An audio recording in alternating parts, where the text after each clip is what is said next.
Good morning. We got to get ready to pour concrete again. Before we go anywhere else in this video though, today is September 11th and yeah, September 11th. So we won't go into the details of the day 2001. I've done that in the past, but I just wanted to take a second and remember that it is September 11th.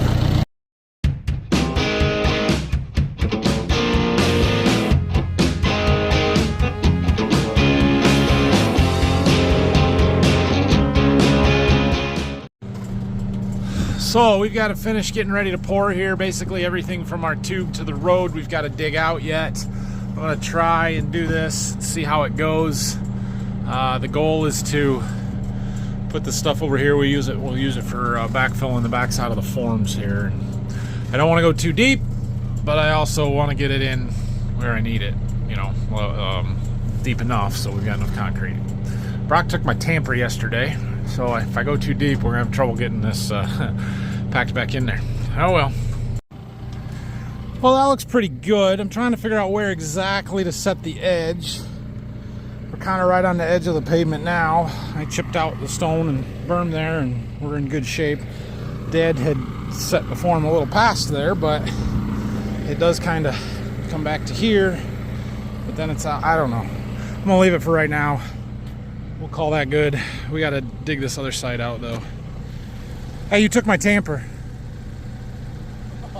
You're gonna have to go find a hand tamper and start pounding. Yeah. We don't have much, but we'll get it here. Well, we got our rebar down. And I've been washing the edge of the road off, trying to find a solid edge where the stones aren't gonna just flake off when I screed over it and use a board on it. I think we're pretty good there. Got a nice edge. We're a little deep right along the road, which is also probably a good thing. It is very imperative, especially in that corner, that we keep the concrete down below the berm, below the surface, and kind of taper that corner down a little bit. And the same thing over there, but I do not want an edge sticking up that a snowplow will catch. So now there's 5 inches of crown in the road from the center to the side. And if we keep it down an inch or two below that, we should be fine. This is a one-lane road that they plow right down the center mostly. It's not like they're going to be right on the edge and sides, so we'll be fine. But we want to make sure that we do this right and don't get too close or too high. So I'm going to wet down the stone, get everything to pack real good. That's so it doesn't suck the moisture out of the concrete so fast. Got bar down, tied. Dad's cleaning up some stone for me. We should be good. Well, I'm ready to pour. We got our kind of cleaned up along the outside, got some backfill put in. Dad and Brock did most of that. Got my foam put up there. We got our bar all blocked up. Got this side done, scooped up the piles to get rid of stuff so we can work around it easier. Scooped a bunch of the old stone, not old stone, the stone from last week out. And then the concrete company called me and told me they're not coming until 2 o'clock now. Which is a problem for me because my help is going to be here at noon. We should be fine. I've got my dad and Phil, Michael Jack's coming up, Brock's here, I'm here. That's 5 guys. I did have another buddy coming he's good help. It would have been nice if he could hear, but he's trying to bale hay today, so I don't know if he'll be able to make it at 2 or not. So anyway, it'll be fine. Brock's gonna keep working on our disc ripper here.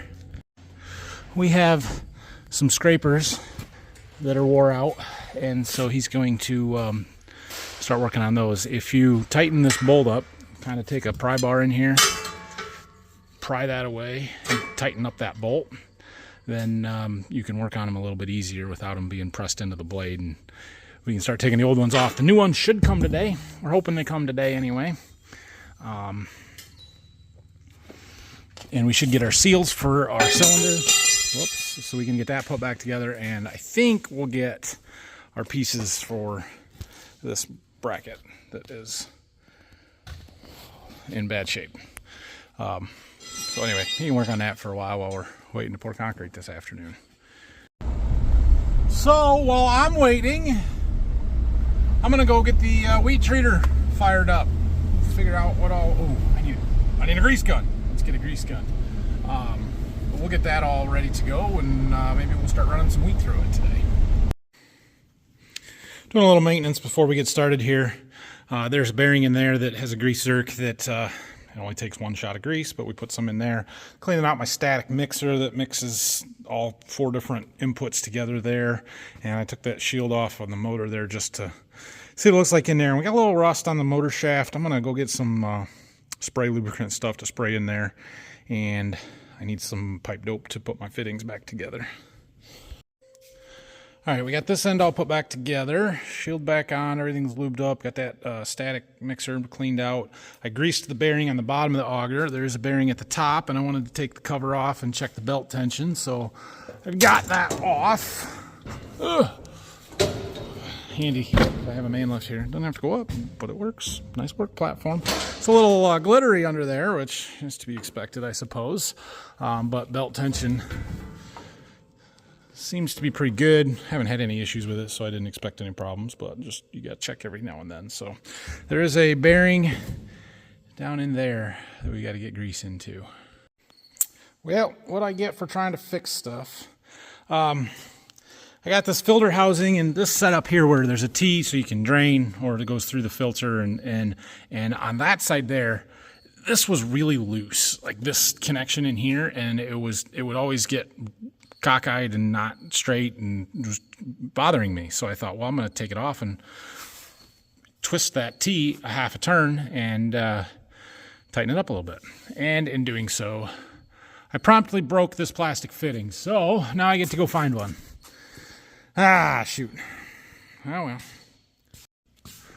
Well, kind of got what I need. I didn't find a plastic one. I found a galvanized one, which will work, although I'm pretty sure these are stainless. I think that's stainless steel. Anyway, whatever, it's fine. It'll work. We'll put it together and it'll do what we need it to do, and I won't crack that one. Might crack the valve, but I won't crack the fitting.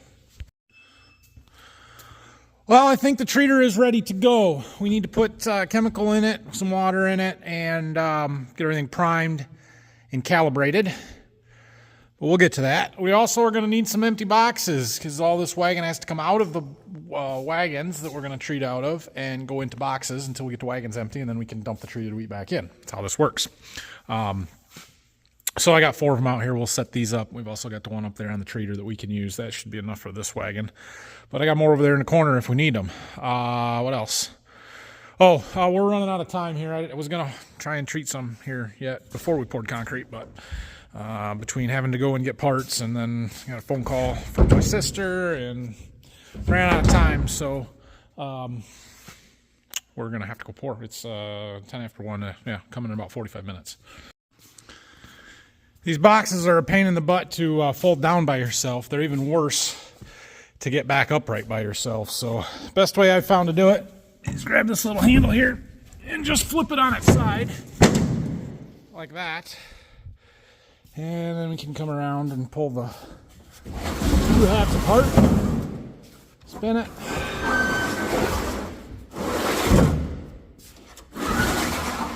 push them back together,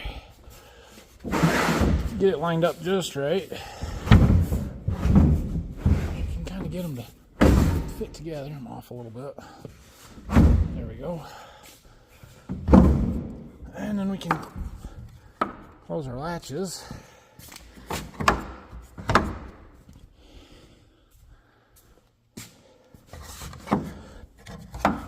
And now,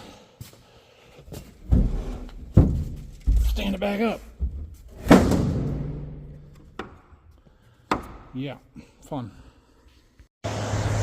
Truck's here finally. Well, I shouldn't say finally, but one showed up a half hour ago. He had the wrong air in the mix for outdoor concrete and wasn't going to work, so they sent it back. We got another one here, and we're going to start pouring. Should have plenty of help now.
It's done. 4:30. So, okay, let me explain what happened here a little bit better. I was out here getting stuff ready after we were out there in the barn doing them boxes, and then all of a sudden at 1:30, a truck shows up, and I'm like, oh crap, because I had my help coming at 2, right? And so then I'm talking to the truck driver, and he had to go down the road to turn around and come back, and so he hadn't started unloading yet, and he got a call and said, don't unload yet, we're checking something. I don't know if it was the plant, the dispatch, whoever, whatever. And I'm like, okay. And then they called me and said that they had something broke, an air fitting or something, when they were loading the truck, mixing the concrete. Because in outdoor concrete, you want it air entrained, you want air mixed into it for it to, I don't know the science behind this, but you need air entrained concrete for outdoor pours, driveways. And that one either got no air or twice as much air as it was supposed to, is what I was told. And so they said, that load's no good, we're not going to dump it, we're going to mix up another one. So then after I scrambled all my help here, because there was a truck a half hour before they were supposed to be, it ended up being a little after 2 before the next truck got here, the actual first truck. And yeah, it's fine. We got it poured, and then we got that one off, and then it was 15-20 minutes before the second truck, which was really the third truck, got here. And so was a little concerned about getting a cold joint. But we got it mixed and blended together pretty well. I don't think we'll have any trouble. And we got it all laid and floated out, and it floated really nice. Brushed, looks really good. Grade looks pretty good. We got that corner down. We got it down right along the road. There wasn't a good hard edge there for me to edge it, so we'll see what happens along the road. It might chip up a little bit, but it's not going anywhere. It's supported, so it'll be fine. Now we need to let it get hard and then cut it so that it cracks where we want it to, not where it wants to. And then we'll get some sealer on it sometime and let it cure for a few days before we drive on it. Should be all set. Looks awesome. This is going to be super nice, having concrete driveway all the way to the road, keep the dirt out of the house and the garage, and kids will have somewhere to ride their bikes and scooters and all the stuff, and it's awesome. I'm excited about this. So it cost us a little bit of money, but we saved a lot of money doing it ourselves. I'm doing it myself and not hiring this done. I probably saved close to $10,000 just on the driveway portion that we've done in the last 2 weeks here. So yeah, I'm really happy with it. So we need to get our tools and stuff all cleaned up and put away. We can start working on that. Obviously, we got to get the forms off sometime tomorrow, hopefully. Yeah, hopefully tomorrow.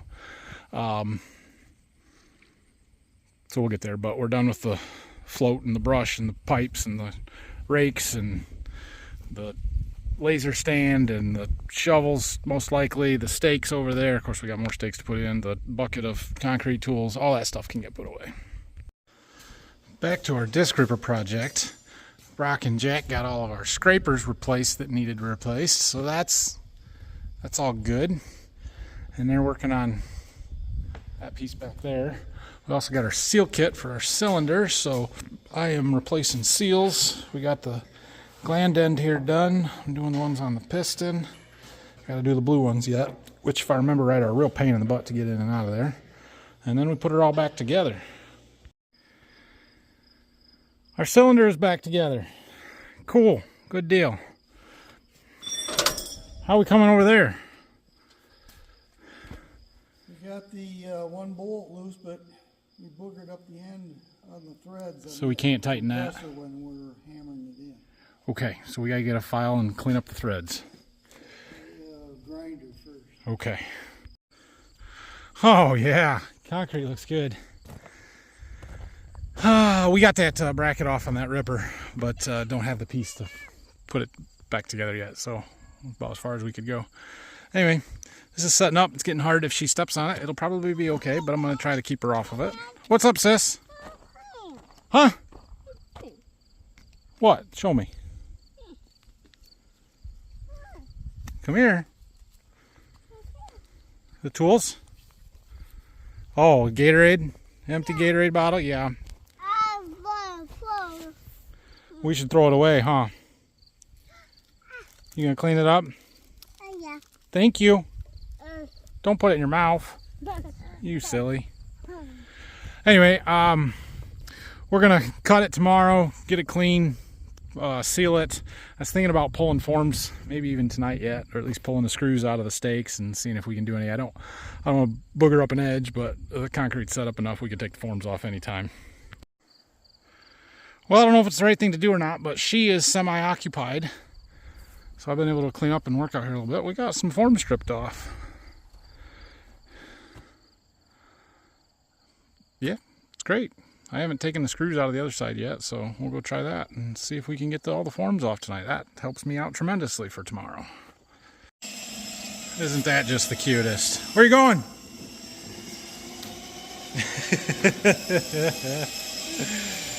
Don't hit my truck. Oh no. You need Daddy to help you? Okay, turn your steering wheel that way. Turn your steering wheel. Are you all done? You're all done? Yeah, okay. Okay, you get out. Good job. Oh, you gotta push the button and turn it off. You gotta push the button. There you go. Oh, one more time. There you go. That's good. All done. Are you ready to go in the house? Okay, well, maybe tomorrow we'll get the rest of those.